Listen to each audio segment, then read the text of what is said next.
कहानी में हुए चित्रण से ऐसा आभास हो रहा है कि बच्चा अपने पिता को कह रहा है, पिताजी 7 समुंदर पार से, गुड़ियों के बाजार से एक अच्छी सी गुड़िया लाना, गुड़िया चाहे ना लाना, पापा जल्दी आ जाना। प्यारे बच्चों, दृश्य देखकर आप अनुमान तो लगा ही रहे होंगे कि ये कहाँ का दृश्य है। चलिए मैं आपकी दुविधा को हल कर देती हूँ। हाँ जी, ये दृश्य है एक सागर का। सागर के किनारे एक गांव है। चलना चाहेंगे आप सागर के किनारे वाले गांव में? देखना चाहेंगे कैसा है वो गांव? चलिए तो अब हम चलते हैं अपनी कहानी की ओर और जानने की कोशिश करते हैं गांव के बारे में। सागर किनारे एक गांव, यहाँ पर देखिए कितना अच्छा चित्रण हुआ है इस कहानी का। ये गांव जो है सागर के किनारे, ये देखिए सागर में एक किश्ती है, नाव है, एक नाव है जो एक आदमी चला रहा था और अब वो खड़ा कर दिया उसको किनारे के पास और वो उसमें से उतर गया है, जिसके पास एक डोगी आ रहा है।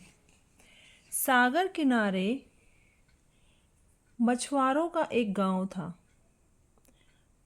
सागर के किनारे ज़्यादातर मछुआरे ही रहते हैं क्योंकि उनका जो व्यवसाय है वो क्या है, मछलियाँ पकड़ना। तो वो उसके आसपास ही अपना डेरा जमाते हैं ताकि आसानी से कम समय में वो ज़्यादा से ज़्यादा काम कर सकें।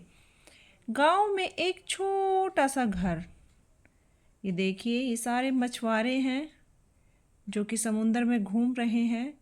ये देखिए इन्होंने जाल भी डाला है मछलियों को पकड़ने के लिए, क्योंकि इनका मुख्य व्यवसाय यही है, इसी से इनकी रोजी रोटी चलती है।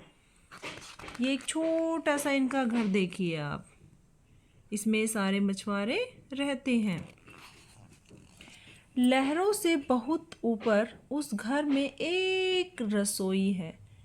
अब घर है तो रसोई भी होगी और रसोई है तो वहीं पे तो खाना बनता होगा ना। ये देखिए खाना कितना अच्छा होगा, ये आपको इस चित्रण से पता ही चल रहा होगा कि जो इनका डोगी है वो विंडो से क्या कर रहा है, खाने की सुगंध ले रहा है। उसे भी पता चल रहा है कि यहाँ पर किचन में कुछ टेस्टी टेस्टी मज़ेदार बन रहा है।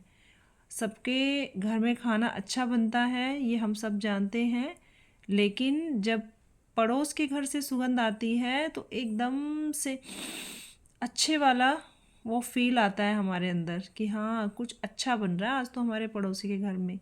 तो ये जो चित्रण हो रहा है ना, बिल्कुल डोगी ने उसी चित्रण की ये याद दिला दी है हमें कि जब किसी पड़ोसी के घर में कुछ बनता है तो हमें इसी तरह से विंडो में से देखते हैं कि आज कहाँ से स्मेल आ रही है, ये इतना अच्छा खाना किसके घर से बन रहा है।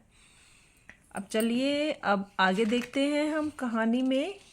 रसोई में है एक जलता हुआ चूल्हा। चूल्हे पे खाना बनता है तो चूल्हे को तो जलाना पड़ेगा। देखिए ये डोगी हमें हर चीज़ दिखा रहा है, रसोई के अंदर ले जा करके कह रहा है देखो यहाँ पर चूल्हा जल रहा है और यहाँ पर खाना बन रहा है। चूल्हे पर एक पतीला जिसमें पक रही है सब्जी। ये देखिए आपको देखने से पता चल रहा है ना, पत्ते दिख रहे हैं, कुछ कटी हुई सी सब्जियां दिख रही है। तो इस चूल्हे पर क्या बन रहा है, सब्जियां बन रही है। और डोगी के पास रखी है प्लेट में मछलियाँ। ये देखिए डोगी भी देख रहा है। उसके पास बैठी है एक औरत जो पीस रही है मसाले। इस घर में रहने वाली ये महिला सब्जी में डालने के लिए मसाले पीस रही है। सब्जियां भी इनके पास रखी हुई है और इन्होंने पतीले के अंदर चूल्हे के ऊपर क्या चढ़ा रखा है, सब्जी जो कि बन रही है।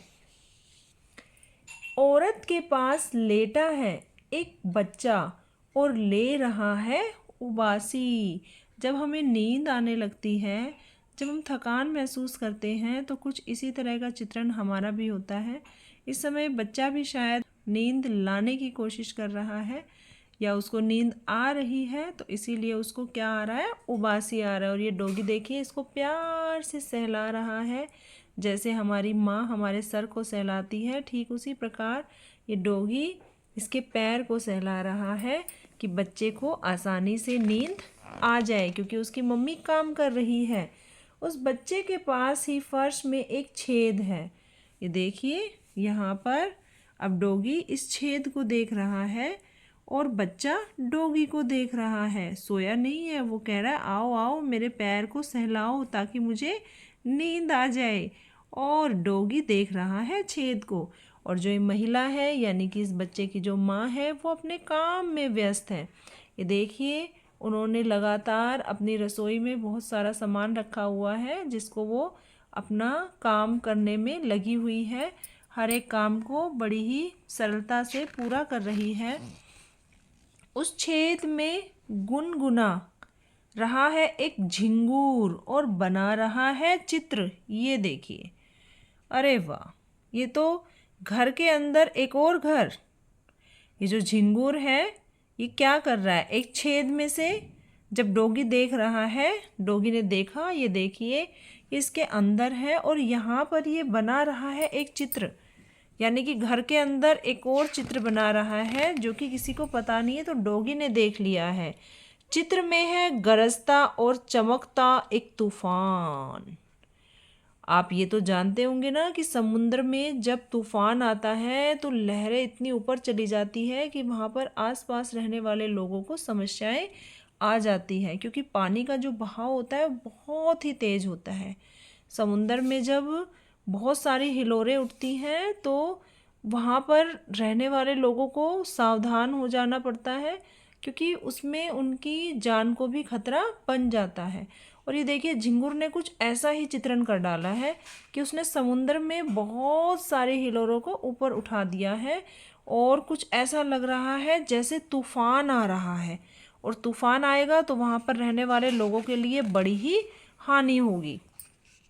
उस तूफान में फंसी है एक सफ़ेद नाव। ये देखिए ये नाव इस तूफान के अंदर फंस गई है। हो सकता है इस नाव के अंदर कोई हो, और जो इस नाव के अंदर होगा उसका बचना तो मुश्किल ही हो पाएगा, क्योंकि जब समुंदर की ये इस तरह की तूफान आता है तो वो बिल्कुल हर चीज़ को अपने अंदर, जैसे हम गोल गोल घूमते हैं ऐसे घुमा करके अपने साथ बहाव में ले जाती है, क्योंकि पानी का बहाव बहुत ही तेज होता है। इतना खतरनाक चित्रण क्यों किया है झिंगुर ने। नाव में है एक मछुआरा, सोच रहा है थम जाए जल्दी ये तूफान। इनके चेहरे पर जो विडंबना है वो विडंबना ये है कि इस समय ये तूफान में फंस चुके हैं और ये बचना चाहते हैं इस तूफान से, क्योंकि वो जाना चाहते हैं अपने घर। उस घर में कोई कर रहा है उसका इंतज़ार। फंस गए हैं ये मुसीबत में, तो भगवान से दुआ कर रहे हैं, भगवान जल्दी से इस तूफ़ान को रोको और मुझे मेरे परिवार के पास जाने दो, क्योंकि सागर किनारे उसके गांव में कर रहा है उसका परिवार उसका इंतज़ार। ये देखिए एक छोटा सा बच्चा और महिला और डॉगी जो कि कर रहे हैं अपने परिवार के एक सदस्य का इंतज़ार।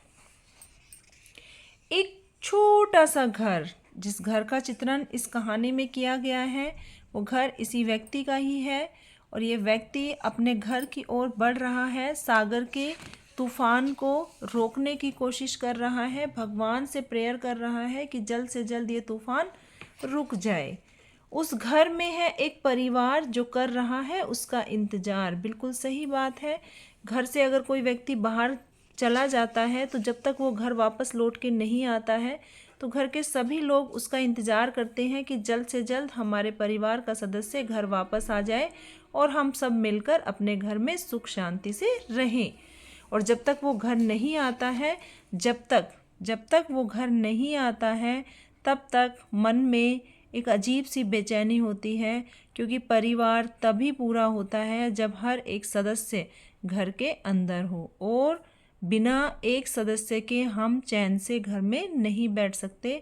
तो भगवान इनका जो इंतज़ार है उसे जल्द से जल्द ख़त्म करिए और इनके घर पर जल्दी से इनके परिवार के सदस्य को भेज दीजिए। कहानी में हुए चित्रण से ऐसा आभास हो रहा है कि बच्चा अपने पिता को कह रहा है, पिताजी 7 समुंदर पार से, गुड़ियों के बाजार से एक अच्छी सी गुड़िया लाना, गुड़िया चाहे ना लाना, पापा जल्दी आ जाना। क्योंकि उसे गुड़िया से खेलना है, लेकिन वो कह रहा है कि फिर भी आप गुड़िया ना लेकर के आना, पर आप जल्दी आ जाना क्योंकि मुझे आपकी ज़रूरत है। इसीलिए वो बच्चा अपने हाथ का इशारा करते हुए अपने पिताजी को बुला रहा है और भगवान से प्रेयर कर रहा है कि मेरे पापा जल्द से जल्द मेरे पास पहुँचे। हे भगवान, इनकी ये प्रार्थना आप स्वीकार करना और बच्चे को उसके पिता से जल्द ही मिलवाना। जो तूफ़ान आया है उसे दूर करना और इनके परिवार को संपूर्ण करना।